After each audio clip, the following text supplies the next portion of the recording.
Pagi anak-anak, eh, kita ketemu lagi meskipun dalam pembelajaran jarak jauh. Kita akan belajar hari ini tentang ekosistem. Nah, apa sih tujuan pembelajaran kita hari ini? Tujuannya adalah supaya kalian tahu dan mengenal ekosistem itu apa saja, komponen-komponen yang menyusunnya, serta interaksi-interaksi yang ada di dalamnya. Kemudian kalian juga bisa mengenal berbagai jenis piramida ekologi. Oke, tidak panjang lebar kita lihat.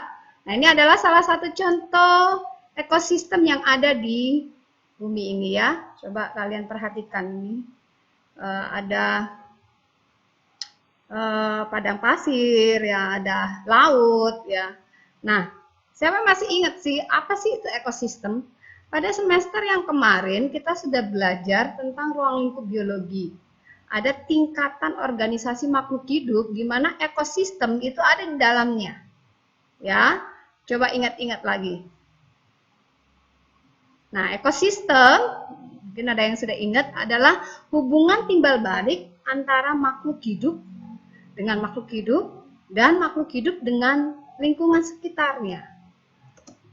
Nah, ekosistem sendiri dipelajari di dalam ilmu ekologi. Nah, coba nanti kalian cek di kelas kita apa itu ilmu ekologi, ilmu yang mempelajari tentang apa. Kemudian, ekosistem masuk di dalam struktur organisasi makhluk hidup. Dari tingkatan yang terkecil sampai yang terbesar, ekosistem ada di dalamnya. Nah, coba nanti kalian cek di kelas kita, struktur organisasi makhluk hidup dari yang terkecil sampai yang terbesar, apa saja. Oke, kita lanjut ya.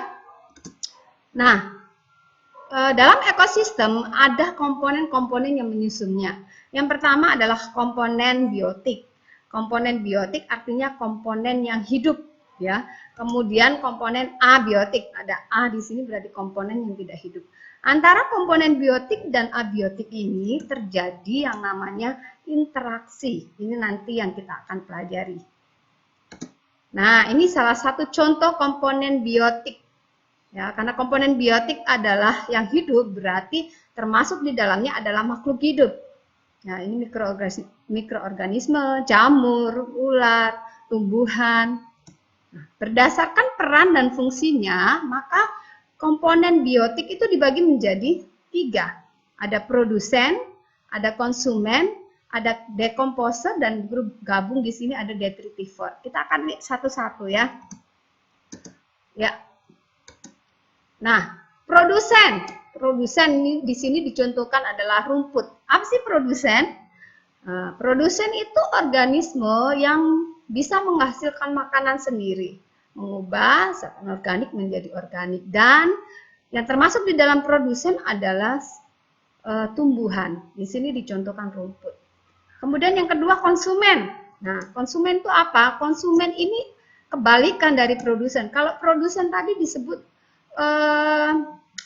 organisme autotrof, bisa menghasilkan makanan, membuat makanan sendiri. Nah, kalau konsumen ini disebut organisme heterotrof. Mereka memerlukan organisme lain untuk memenuhi kebutuhannya. Ya, contohnya ini zebra. Nah, zebra ini perlu rumput untuk dimakan gitu ya. Contoh yang lain konsumen yang ada di air ini adalah gurita, kemudian ada laba-laba. Nah, konsumen sendiri itu dibagi menjadi beberapa ya. Ada konsumen primer. Konsumen primer itu konsumen yang langsung memakan produsen. Ini zebra ini termasuk dalam konsumen primer. Lalu ada juga konsumen sekunder. Ya, konsumen sekunder yang memakan konsumen primer. Dan berikutnya ada konsumen tersier ya, yang memakan konsumen sekunder. Ya, nanti kita lihat tingkatan trofiknya. Kemudian berikutnya adalah dekomposer. Dekomposer atau kita sering sebut pengurai ya. Dekomposer adalah makhluk hidup yang fungsinya untuk menguraikan. Apa yang diuraikan? Sampah, sisa-sisa makhluk hidup yang mati. Nah, dekomposer ini nanti sebagai penghubung peredaran zat antara dari konsumen ke produsen. Jadi nanti zat-zat yang sudah diuraikan oleh dekomposer itu akan kembali ke tanah dan dipakai oleh produsen untuk menghasilkan makanan. Contoh decomposer adalah jamur. Yang berikutnya adalah detritivore. Ya, detritivore itu organisme yang memakan partikel-partikel organik atau detritus. Detritus itu apa, Bu? Detritus itu jaringan hewan atau tumbuhan yang hancur. Ya, seperti itu. Ini contohnya. Kutu kayu itu ya. Nah, sekarang kita lihat komponen abiotik. Kalau komponen abiotik ini banyak kan anak yang tidak hidup ya. Contoh di sini adalah air. Ya, air ini sangat diperlukan oleh makhluk hidup karena sebagian besar tubuh kita 90% terdiri dari air. Kemudian tanah. Ya, tanah juga. Dan ada banyak. Nanti kalian bisa sebutkan apa saja komponen abiotik yang menyusun suatu ekosistem. Oke, kita lanjut. Nah, tadi berjelaskan bahwa di antara komponen biotik dan abiotik itu ada interaksi. Nah, interaksi itu hubungan timbal balik ya. Nah, sekarang kita lihat interaksinya apa aja. Ada interaksi antar individu ya, bisa berupa kompetisi intraspesifik. Ada antar populasi juga. Nah, antar populasi ini ada dalam bentuk predasi, kompetisi interspesifik dan simbiosis. Ada juga interaksi antara komponen biotik dan abiotik. Nah, Pura akan lebih jelas bahas itu ya. Contoh ini, hubungan antar komponen biotik yang terjadi di ekosistem predasi. Predasi itu interaksi antara pemangsa dengan hewan yang dimangsa. Nah, kalian pasti sudah bisa kalau disuruh sebutkan contohnya apa. Ya. Jadi yang dimangsa, ya, yang jadi makanannya itu disebut mangsa, lalu yang memangsa itu disebut predator, seperti itu. Kemudian ada kompetisi. Nah, ada kompetisi, ya, interaksi antar organisme yang saling bersaing karena memiliki kebutuhan yang sama. Contohnya apa? Coba kalian bisa sebut nggak? Ini salah satu contohnya, Guru jelaskan ya. Ada kompetisi antara tumbuhan yang hidup di misalnya di halaman, sama-sama bersaing memperebutkan kebutuhan yang sama. Ya, apa sih yang diperebutkan? Banyak hal, bukan hanya makanan. Ya, contohnya pada hewan, hewan juga berkompetisi, misalnya dalam hal untuk mencari pasangan, gitu ya, dalam hal mereka melakukan reproduksi. Ya, ada banyak hal yang menjadi landasan untuk kompetisi. Kemudian yang berikutnya adalah simbiosis. Nah, simbiosis kita sudah tahu bahwa simbiosis adalah hidup bersama antara dua spesies yang berbeda. Simbiosis ini ada yang menguntungkan, ada yang merugikan, ada juga yang menguntungkan dan biasa-biasa. Ya, kita lihat sebentar. Dan yang terakhir ada antibiosis. Antibiosis adalah interaksi antar makhluk hidup. Salah satunya mengeluarkan zat antibiotik yang bisa membahayakan makhluk hidup lain. Nah, contohnya tumbuhan Kamboja. Kalau kalian amati, kalau ada pohon Kamboja, pasti jarang ada tumbuh-tumbuhan lain yang hidup di sekelilingnya. Kenapa? Karena Kamboja ini mengeluarkan zat antibiotik yang akhirnya tumbuhan lain nggak bisa hidup di situ. Ya, oke. Nah, ini contoh simbiosis. Simbiosis itu dibagi 3 ya. Ini siapa yang tahu ini? Ini lichen ya. Ini simbiosis antara ganggang hijau biru dan jamur yang membentuk lumut kerak. Ini menguntungkan, dua-dua saling diuntungkan. Ya. Kemudian ada simbiosis komensalisme. Ini satu diuntungkan, satunya nggak merasa apa-apa, nggak untung, nggak rugi ya. Ini contohnya kerang dengan ikan paus. Lalu ada lagi, nah ini yang parasit. Ini, hubungan makhluk hidup, satunya untung ini, tapi satunya rugi. Nah, nanti kalian bisa memberikan contoh-contoh yang lain yang ada di dalam kehidupan sehari-hari. Oke, baik. Nah, ekosistem itu dibagi menjadi 2. Ekosistem alami yang memang sudah ada, yang sudah diciptakan oleh Tuhan, dan ekosistem buatan yang dibuat oleh manusia. Nah, ekosistem alami itu dibagi menjadi 2, ekosistem akuatik yang ada di perairan dan terestrial yang ada di darat. Nah, ini beberapa contoh anak-anak ekosistem yang ada di ekosistem akuatik. Ekosistem akuatik juga masih dibagi ya. Ada ekosistem air tawar dan juga ada ekosistem air laut ya. Nah, ini contoh ekosistem terestrial, darat ya, ekosistem darat. Biasa disebut dengan bioma, ekosistem darat dalam skala luas ya. Nah, ini contoh salah satu saja ekosistem buatan, yaitu sawah yang memang sengaja dibuat oleh manusia. Dan ada banyak macam contoh ekosistemik buatan yang lain. Oke, baik. Sekarang kita akan lanjut ke rantai makanan. Jadi di dalam ekosistem selain terjadi interaksi antar makhluk hidup dengan lingkungannya, juga membentuk yang namanya rantai makanan. Apa rantai makanan? Rantai makanan itu peristiwa makan dan dimakan dengan urutan dan arah tertentu.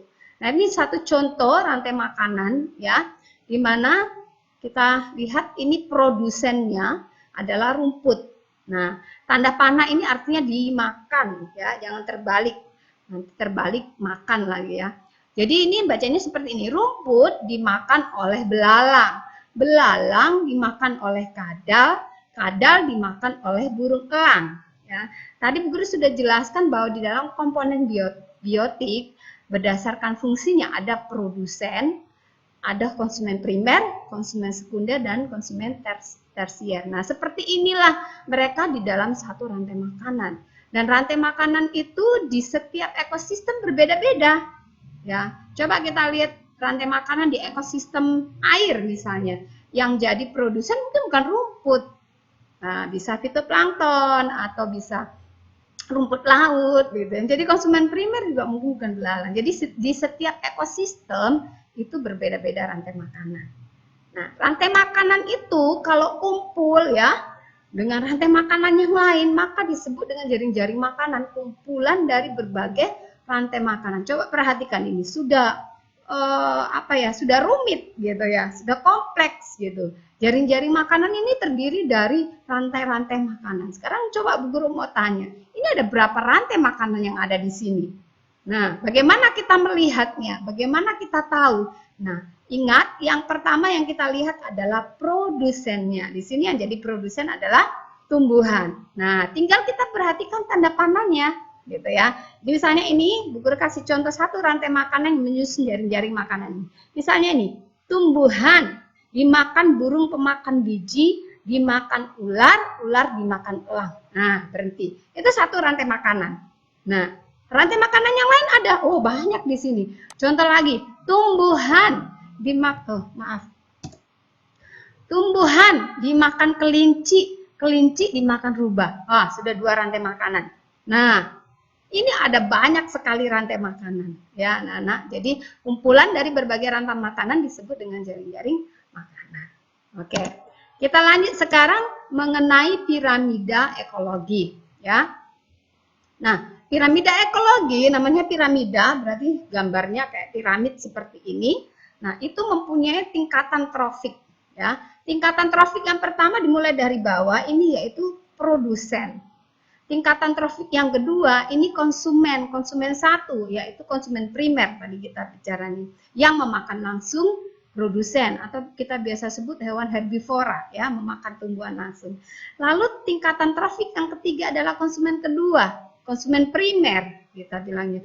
Kita biasa sebut karnivora karena dia memakan konsumen pertama. Dan konsumen yang ketiga yang menduduki trofik keempat adalah konsumen tersier. Kalau kita lihat piramida ini semakin ke atas, semakin runcing. Nah, kita lihat nanti piramida ekologi ada 3 nanti ya. Yang pertama ini adalah piramida energi. Bagaimana aliran energi dalam suatu ekosistem berdasarkan piramida energi ini. Nah, kita lihat makhluk hidup yang mendapatkan energi yang paling besar dari sumber energi matahari adalah produsen. Nah, kemudian dia akan mengubah energi matahari ini ya menjadi energi kimia. Kemudian dimakan oleh herbivora. Nah, energinya sudah berkurang. Ya, dari herbivora juga dimakan oleh karnivora, energinya juga berkurang. Gitu, sampai yang di trofik yang ke atas, yang paling atas yaitu konsumen tersier. Nah, ini alirannya seperti ini ya. Sumber energi matahari masuk ke dalam ekosistem melalui produsen. Nah, di produsen digunakan untuk fotosintesis, diubah energi cahaya menjadi energi kimia. Energi kimia mengalir ke konsumen, tadi saya sudah jelaskan. Nah, terjadi penurunan sejumlah energi berturut-turut di tiap tingkat trofik karena ada energi yang dilepaskan. Jadi coba ini, Guru mau tanya, siapa yang mendapatkan energi yang paling sedikit berdasarkan piramida ini? Ayo. Ya, itu piramida energi. Berikutnya adalah piramida jumlah. Sudah kelihatan sekali anak-anak kalau kita lihat dari gambar ini, jumlah produsen itu lebih besar, lebih banyak. Nah, inilah hebatnya Tuhan kita ya. Dia sudah mengatur sedemikian rupa. Coba kalau produsennya itu yang di atas ini. Wah, kita kanibal semua ini ya. Nah, tapi Tuhan kita itu luar biasa, sudah menciptakan begitu luar biasa dan mengatur segala sesuatu. Jumlah produsen itu lebih banyak gitu daripada yang memakannya herbivora. Kita lihat semakin ke atas ini semakin jumlahnya sedikit ya. Itu piramida jumlah. Yang terakhir adalah piramida biomasa, berat kering ya. Ini juga sama, produsen menempati posisi yang paling banyak ya. Kemudian sampai tingkat yang paling atas biomasanya semakin sedikit ya. Nah, ini kalau kita lihat perbandingannya piramida ekologi seperti ini. Nah, anak-anak, Bu Guru sampai di sini. Jadi kesimpulan kita untuk materi ini, ingat apa yang kita pelajari, komponen-komponen ekosistem, interaksi yang terjadi di dalamnya, beserta rantai makanan dan piramida yang piramida ekologi yang kita sudah pelajari. Kita ketemu lagi nanti untuk bab yang kedua masih di materi ekosistem tentang daur hidup atau siklus ya. Oke, terima kasih buat waktunya. Tuhan Yesus memberkati.